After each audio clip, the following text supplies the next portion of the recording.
Cricket ஃபேன்ஸுக்கு வணக்கம். இந்த வீடியோ எதை பற்றி அப்படின்னா மார்க்யூ பிளேயர்ஸ் லிஸ்ட் தான். ஸோ நிறைய பேர் கேட்டிருந்த ஒரு விஷயம், இந்த லிஸ்ட் எப்படி மேக் பண்ணுவாங்க, இந்த வருஷம் எப்படி இருக்க போகுது, அதில் யாரெல்லாம் வரப்போகிறாங்க, இதில் மேக்ஸிமம் பர்ஸ் அமௌண்ட் செலவு பண்ணக்கூடிய டீம் எதுவாக இருக்குன்னு சொல்லிட்டு அவ்வளோ டவுட் இருந்தது. இந்த வீடியோவில் எல்லாத்தையுமே கிளியர் பண்ணிடலாம். அதுக்கு முன்னாடி ஃபர்ஸ்ட் டைம் சேனலுக்கு வரீங்கன்னா மறக்காம சப்ஸ்கிரைப் பண்ணி சப்போர்ட் பண்ணுங்கள். அப்போ தான் அப்டேட் எல்லாமே உங்களை வந்து சேரும். சரி வாங்க வீடியோக்குள்ளே போகலாம். So first of all social மீடியாவில் இப்போ ஒரு லிஸ்ட் போயிட்டு இருக்கு. பட் இருந்தாலும் இன்னும் அஃபீஷியல் லிஸ்ட் வரல. பட் இருந்தாலும் மார்க்யூ பிளேயர்ஸ் இப்படி தான் சூஸ் பண்ணுவாங்க. ஸோ இவங்கெல்லாம் தான் 99% இருக்கிறதுக்கான சான்ஸ் இருக்குது. இது போக ஒரு சில பிளேயர்ஸ் எக்ஸ்ட்ரா ஆட் ஆகலாம். ஸோ ஒரு சில பிளேயர்ஸ் வந்துட்டு ஆட் ஆகாமையும் போகிறக்கான சான்ஸ் இருக்குது. ஸோ அந்த வகையில் மார்க்யூ பிளேயர்ஸ் லிஸ்ட் வந்துட்டு எப்படி மேக் பண்ணுவாங்க அப்படிங்கிறத வந்துட்டு நிறைய பேர் கேட்டிருந்தீங்க. ஸோ பேஸ்ட் ஆன் ஐபிஎல் எவ்வளோ வருஷம் விளாண்டுருக்காங்க, இன்டர்நேஷனல் மேட்சஸ் விளாண்டுருக்காங்க, அது மட்டும் இல்லாமல் ஸோ இவ்வளோ வருஷம் டீம்லேருந்து வெளியில் வந்த மோஸ்ட் வேல்யூபிளான பிளேயர்ஸ் யார், கண்டிப்பாக இவங்கெல்லாம் விட்டால் போவாங்கப்பா, மினிமம் 5 to 10 கோடிக்குள்ளேயாவது போவாங்க அப்படிங்கிற மாதிரி ஒரு யூகமெல்லாம் இருக்கும். அதெல்லாம் வச்சு மேக் பண்ணுறது தான் இந்த மார்க்யூ பிளேயர் லிஸ்ட். இதில் வந்துட்டு நீங்கள் இந்தியனா, ஃபாரினரா, அண்ட் வந்துட்டு விக்கெட் கீப்பர், பேட்ஸ்மேனா, பவுலரா, ஆல்ரவுண்டரா, பேட்ஸ்மேனா, இப்படியெல்லாம் சொல்லிட்டு எதையுமே பார்க்க மாட்டாங்க. ஸோ சிறந்த வீரர்களை தேர்ந்தெடுத்து ஒரு செட்டாக ப்ரெசென்ட் பண்ணுறது தான் மார்க்யூ பிளேயர் லிஸ்ட். ரொம்ப ரொம்ப முக்கியங்க. இந்த அக்ஷனோட அடிப்படையே இந்த மார்க்யூ பிளேயர்ஸ் தான்.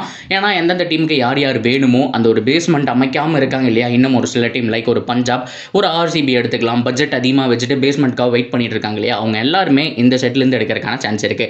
ஸோ பஞ்சாப் அவங்க அமௌண்ட்டில் கிட்டத்தட்ட ஒரு 20 to 30 கோடி இந்த ஒரு செட்லேயே முடிச்சிருவாங்க அப்படிங்கிறதும் என்னுடைய ப்ரெடிக்ஷன் தான். இதில் என்னெல்லாம் பிளேயர்ஸ் இருக்காங்க அப்படிங்கிறத பார்த்துலாம். ஸோ மார்கஸ் ஸ்டாயினிஸ் இந்த லிஸ்ட்டில் இருக்காரு, புவனேஸ்வர் குமார் இந்த லிஸ்ட்டில் இருக்காரு, அண்ட் ரவிச்சந்திரன் அஸ்வின் இருக்காரு, ஃபேப் டு பிளஸி ரொம்ப முக்கியமாக இந்த இடத்துல தான் ஆர்டிஎம் போட போகிறாங்களா, அப்படி இல்லைன்னா வந்துட்டு ஸோ மறுபடியும் ஆக்ஷனில் போய் வேறு ஏதாவது டீமுக்கு போக போகிறாராங்கிறத பார்க்கணும். அண்ட் ரிஷப் பண்ட் ரொம்ப எதிர்பார்த்துட்டு இருக்கக்கூடிய பண்ட், ஃபேண்டாஸ்டிக் பண்ட் அப்படிங்கிறதுல மாற்றமே கிடையாது. ஏதாவது ஒரு டீமுக்கு கேப்டனாக போகிறக்கான சான்ஸ் தான் ஹைலி பாசிபிள். ஏதாவது ஒரு டீம் எதுக்கு சொல்லணும், கண்டிப்பாக பஞ்சாபே ட்ரை பண்ண போகிறாங்க. ஹார்டாக ஒரு 20 to 25 கோடிக்குள்ளே போகிறக்கான சான்ஸ் இருக்குங்கிறது என்னுடைய ப்ரெடிக்ஷன். அதுக்கப்புறம் ஹர்ஷ்தீப் சிங் இந்த ஒரு 11ல் இருக்காரு. மேபி வந்துட்டு பஞ்சாப் வந்துட்டு ஆர்டிஎம் போகிறக்கான சான்ஸும் இருக்குது. அண்ட் சிராஜ் இருக்காப்புல ரொம்ப முக்கியமாக டிஎஸ்பி இந்த தடவை எந்த டீமுக்கு போக போகிறாருன்னு பார்க்கணும். அண்ட் ரபாடா இந்த லிஸ்ட்டில் இருக்காரு, ஃபில் சால்ட் இந்த லிஸ்ட்டில் இருக்காரு. யாருக்கெல்லாம் ஓப்பனிங் பேட்ஸ்மேன் வேணுமோ ஸோ கண்டிப்பாக சால்ட் ட்ரை பண்ண போகிறாங்க. அண்ட் டேவிட் வார்னர் இந்த லிஸ்ட்டில் இருக்காரு. நிறைய பேருக்கு தெரியாத ஒரு விஷயம் என்ன அப்படின்னா, இவ்வளோ வருஷம் அவருக்கு கேப்டன்சி தடை இருந்தது.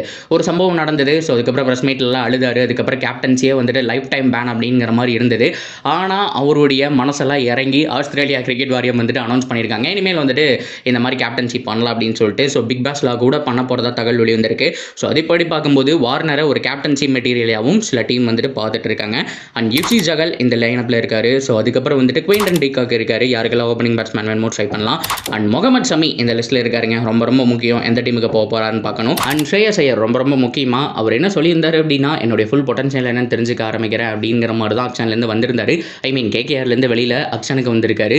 ஸோ அப்படி பார்க்கும்போது அவருடைய ஃபுல் பொட்டன்ஷியல் தெரியும், எவ்வளோ அவருடைய வேல்யூங்கிறது தெரியும், எந்தெந்த டீமாக ட்ரை பண்ண போகிறாங்கிறது தெரியும். ஸோ ஏதாவது ஒரு டீமுக்கு கேப்டனாக போகலாம், அப்படி இல்லைன்னா கேகேஆருக்கே ரிட்டர்ன் போகிறக்கான சான்ஸ் தான் இருக்குது அப்படிங்கிற மாதிரி நான் பார்க்குறேன்.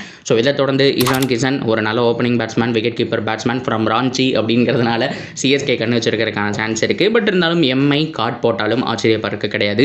கிளென் மேக்ஸி இந்த லைனப்பில் இருக்காருங்க. டேவிட் மில்லர் இந்த லைனப்பில் இருக்காரு. சார்ஸ் பட்லர் ஸ்டாக் இந்த லைனப்பில் இருக்காரு. போன தடவை எங்கேயோ போனார், இந்த தடவை மறுபடியும் அக்ஷனுக்கே வந்துட்டார், பொறுத்திருந்து பார்ப்போம். அண்ட் கேஎல் ராகுல் இந்த லைனப்பில் இருக்காரு. மிச்சல் மார்ஸ் இந்த லைனப்பில் இருக்காரு. ஸோ ஃபைனலாக ட்ரெண்ட் போல்டோ இந்த லைனப்பில் இருக்காரு. ஸோ இந்த பிளேயர்ஸ் எல்லாம் தான் மார்க்கி பிளேயர் லிஸ்ட்டில் வரப்போகிறாங்க. ஸோ இதை தாண்டி 2-3 பேர் ஆட் ஆகிற சான்ஸ் இருக்குது. பட் 99% ஃபிக்ஸ்டாக. ஸோ இதில் தான் வந்துட்டு டிஸ்பிளே பண்ண போகிறாங்க. இது முடிஞ்சதுக்கப்புறம் வந்துட்டு பேட்ஸ்மேன்ஸ், பவுலர், ஆல்ரவுண்டர் இந்த மாதிரி தனித்தனி கேட்டகரி செட் 1, செட் 2, செட் 3 வரும். ஸோ அதுக்கப்புறம் அப்படியே வந்துட்டு இதுலேயே பார்ட் 2வும் வரும், பார்ட் 3யும் வரும். ஸோ இதே மாதிரி தான் மெகா ஆக்ஷன் கொண்டு போக போகிறாங்க. ஸோ ஒரே நாளில் முடியாது. ஸோ அதில் பாதி வரைக்கும், அதாவது மதியானம் 2 மணிக்கு ஸ்டார்ட் பண்ணாங்கன்னா 8 மணி வரைக்கும், 24ஆம் தேதி 8 மணி வரைக்கும் ஸோ 1 டே அப்படிங்கிற மாதிரி கால்குலேட் பண்ணுவாங்க. ஸோ நெக்ஸ்ட் டே மதியானத்துக்குள்ளேயே ஆக்ஷன் முடிஞ்சிடும். ஸோ இருக்கக்கூடிய 1500 பிளேயர்ஸும் வந்துட்டு அங்கே டிஸ்பிளே பண்ணிட்டு இருக்க மாட்டாங்க. மேக்ஸிமம் எல்லாருமே எல்லா டீமுக்குமே 25 பிளேயரை ஃபுல் பண்ணணும் அப்படிங்கிற பட்சத்தில் என்ன பண்ணுவாங்க அப்படின்னா, ஆல்மோஸ்ட் எல்லாமே 17-18 ஃபில் ஆனதுக்கப்புறம் வந்துட்டு மறுபடியும் லிஸ்ட்டை வந்துட்டு சார்ட் அவுட் பண்ணி எல்லா டீம்கிட்டையுமே கொடுப்பாங்க. அவங்க எல்லாமே மார்க் பண்ணி மறுபடியும் டிஸ்பிளே பண்ணுவாங்க. அன்சோல்டு பிளேயர்லையும் யாரெல்லாம் பெட்டராக இருக்காங்களோ அவங்களுடைய இமேஜும் டிஸ்பிளே பண்ணப்படும். ஸோ அதுக்கு தகுந்த மாதிரி ஒவ்வொரு டீமும் பிளேயர்ஸை எடுத்துக்குவாங்க. ஸோ எவ்வளோ முடியுதோ அவ்வளோ சார்ட் அவுட் பண்ணி தான் இந்த ஆக்ஷன் ஃபுல்லாமே நடக்கும்ங்கிறதெல்லாம் மாற்றம் கிடையாது. ஸோ இந்த மார்க்கி பிளேயர்ஸ் ஏன் முக்கியம் அப்படின்னா, ஸோ கண்டிப்பாக ஒவ்வொரு டீமுமே அவங்க பர்ஸ் அமௌண்ட்டை இதில் தான் இன்வெஸ்ட் பண்ணணும் அப்படின்னு ட்ரை பண்ணுவாங்க. ஏன்னா எல்லாமே குவாலிட்டியான பிளேயர்ஸ் இருக்காங்க அப்படிங்கிறதுனால மேக்ஸிமம் இதுலேயே முடிஞ்சிடும். ஸோ ஹோப்ஃபுல்லி எல்லா டீமுமே பெட்டராக இதில் எடுக்கிறதுக்கான சான்ஸ் இருக்குது. ஆனால் ஆர்சிபி அண்ட் பஞ்சாப் ஆதிக்கம் செலுத்துவாங்க. ரீசன் ப்ரைஸ் அமௌண்ட் சூப்பராக வச்சுருக்காங்க. தனக்கு வேண்டிய பிளேயரை பக்காவாக மார்க் பண்ணி தட்டி தூக்கறதுக்கான டைம் தான் இந்த மார்க்கி பிளேயர் செட். இதை பற்றி நீங்கள் என்ன நினைக்கிறீங்க அப்படிங்கிறத தாராளமாக கமெண்ட்டில் சொல்லலாம். அண்ட் தொடர்ந்து அப்படியே சேனலோட இணைஞ்சிருங்க. மறக்காமல் சப்ஸ்கிரைப் பண்ணி சப்போர்ட் பண்ணுங்கள்.